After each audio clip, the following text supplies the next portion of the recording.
Behind me, you have over 200 martyrs that are represented by their families. 200 martyrs whose stories were never told in the mainstream media. Posters that you have not seen on the light poles here in Washington, D.C., or in New York, or in Chicago, or in Dallas. And all of us represent now over 36,000 people that have either been martyred or that are under the rubble. And I want you to appreciate that in this country, this isn't our first protest.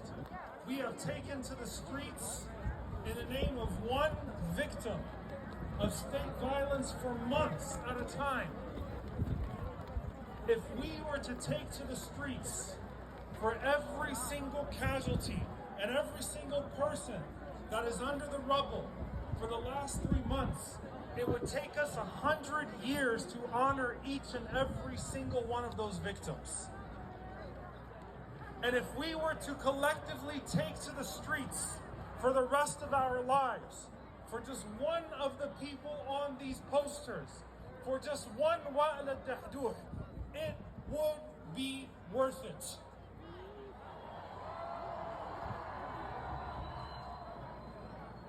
They ask us where our Nelson Mandelas are. We say that our Mandela is suing you criminals at The Hague right now for genocide. We say that our Mandelas are the children that have resisted over 7 decades of occupation standing in front of Israeli tanks. We say that our Mandelas are the Walid Dahdurs and the Mu'tazas of the world who continue to hold up cameras to your genocide unintimidated. We say that our Mandelas are the Rachel Corries of the world, are the allies of Palestine, that despite all of the Israeli propaganda over these years, have never relented in standing by our side and saying that we will not go home until every Palestinian can go home.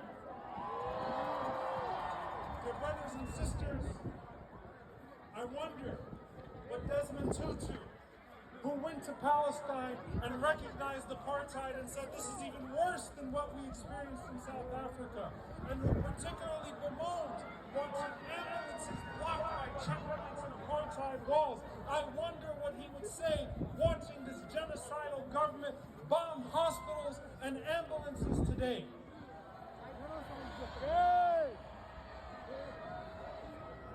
I want to capture not just the cruelty of the moment.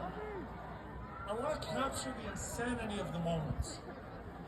How low is the threshold? How low the barometer that calling for a ceasefire is too much for some politicians and media commentators and people who claim to be for human rights with the backdrop of 10,000 murdered children.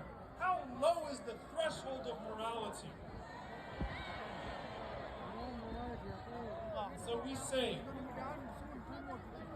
that if with the backdrop of genocide, you have still not found it in your moral conscience to call for a ceasefire, you are heartless.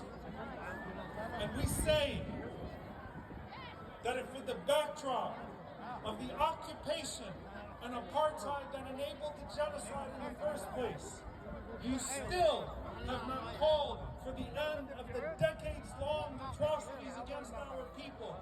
You are shameless. And if you have failed to see our humanity, we have not failed to see your hypocrisy. And you've made it clear that shipping lanes in Yemen are more important to you than our lives. And you've made it clear that you want our votes without hearing our voices. But we're going to make you hear our voice today on behalf of all of these families and all of the martyrs and all of those that are still standing strong. Joseph Robinette Biden Jr., we charge you with genocide. We charge you with genocide. We charge charge you with genocide. We charge you with genocide. We charge you with genocide. We charge you with genocide. We charge